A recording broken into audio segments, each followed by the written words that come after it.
یہ آکاشوانی لکھنؤ ہے۔ اب آپ شائستہ بانو سے علاقائی خبریں سنیے۔ مسلح افواج کے شہیدوں اور فوجیوں کو اعزاز دینے کے لیے ملک میں آج مسلح افواج کا فلیگ ڈے منایا جا رہا ہے۔ یہ دن 1949 سے ہر سال 7 دسمبر کو منایا جاتا ہے۔ آج مسلح افواج فلیگ ڈے کے موقع پر ریاست کی گورنر آنندی بین پٹیل، وزیر اعلیٰ یوگی آدتیہ ناتھ نے مسلح افواج کے بہادر سپاہیوں اور ان کے کنبوں کو مبارکباد دی۔ انہوں نے کہا کہ حب الوطنی کے جذبے کے ساتھ مسلح افواج نے غیر معمولی بہادری کی سنہری تاریخ رقم کی ہے۔ ریاست کے مختلف اضلاع میں اس سلسلے میں پروگرام ہو رہے ہیں۔ گورنر اور چانسلر آنندی بین پٹیل کی صدارت میں کل لکھنؤ یونیورسٹی کا 66واں یوم تاسیس تقریب کا انعقاد ہوا۔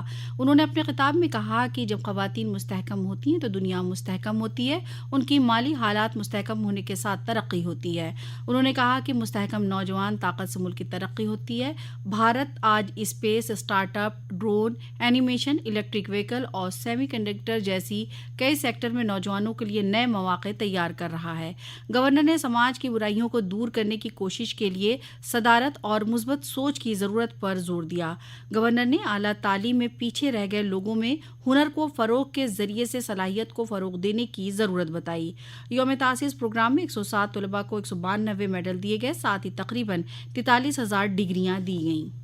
ریاست کے گنا ترقی اور چینی میلوں کے وزیر انچارج لکشمی نارائن چودھری کے ذریعے ضلع میں چل رہی وکست بھارت سنکلپ یاترا میں علی گڑھ کے اگلاس کے گاؤں کیماولی میں شامل ہو کر لوگوں کو LED کے ذریعے سے حکومت کے ذریعے چلائی جا رہی عوامی بہبودی اسکیموں کے بارے میں بتایا۔ اس موقع پر انہوں نے کہا کہ حکومت کی منشا صاف ہے کہ گاؤں، غریب کسان ملک کی مین اسٹریم سے جڑ کر ملک کی ترقی میں اپنی حصہ داری یقینی بنائیں۔ 2047 تک بھارت کو ترقی یافتہ ملک بنائیں گے۔ انہوں نے بتایا کہ کووڈ کے دور میں کوئی بھی شخص بھوک سے نہیں مرا۔ حکومت کے ذریعے سبھی کو کھانا اور راشن فراہم کرایا گیا۔ پوری دنیا میں مفت راشن اور آیوشمان اسکیم کی بات ہو رہی ہے۔ انہوں نے کہا کہ جب گاؤں میں رہنے والے ہر شخص و کنبے کی ترقی ہوگی تبھی ملک کی ترقی ممکن ہے۔ وکست بھارت یاترا کی وین بدایوں ضلع کے مختلف دیہی علاقوں میں پہنچ کر مرکز اور ریاستی حکومت کی بہبودی اسکیموں کی معلومات دے رہی ہے، جہاں دیہی باشندوں نے اس کا خیر مقدم کیا۔ ریاست کے وزیر زراعت سوریہ پرتاپ شاہی نے اتر پردیش کھادی اور گرامودیوگ بورڈ کے ذریعے اعظم گڑھ میں منطقۂ سطح کی نمائش کا افتتاح کیا۔ نمائش 5 دسمبر سے شروع ہوئی جو 19 دسمبر تک چلے گی۔ اس موقع پر انہوں نے کہا کہ نمائش کے ذریعے کھادی کی اشیاء عام لوگوں تک پہنچانے میں سہولت ہوگی۔ انہوں نے کہا کہ کھادی کا رشتہ ہماری آزادی کے لڑائی سے جڑا ہے۔ حج 2024 کے لیے آن لائن درخواست 4 دسمبر سے شروع ہو گئی ہے، جو 20 دسمبر 2023 تک ہوگی۔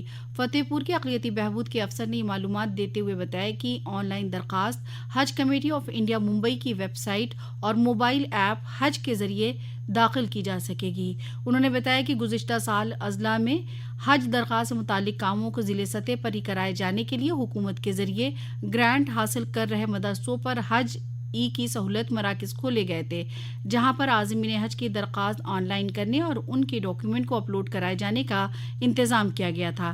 اس سال بھی حج سہولت مرکز کا قیام کرتے ہوئے نوڈل افسر تعینات کیے گئے ہیں۔ انسداد تبیعتی مرض کو لے کر چلائی جا رہی مہم کے لیے جالون ضلع کو چاندی کا تمغہ ملا۔ یہ تمغہ ضلع تپیدق افسر ڈاکٹر DK بھٹوریا کو پیر کو لکھنؤ میں نائب وزیر اعلیٰ برجیش پاٹھک نے دیا۔ ڈاکٹر بھٹوریا نے بتایا کہ یہ انعام سال 2022 کے لیے ملا ہے۔ حال ہی میں سال 2023 کے لیے جالون کو سونے کے تمغے کے لیے نامینیٹ کیا گیا ہے۔ چیف میڈیکل افسر جالون نے NTEP ٹیم جالون کی ستائش کرتے ہوئے ضلع میں چل رہی ACF پروگرام کا جائزہ لیا۔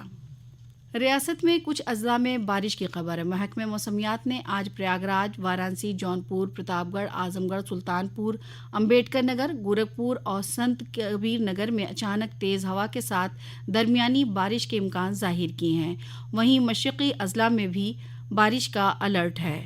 اسی کے ساتھ آکاشوانی لکھنؤ سے علاقائی خبریں ختم ہوئیں۔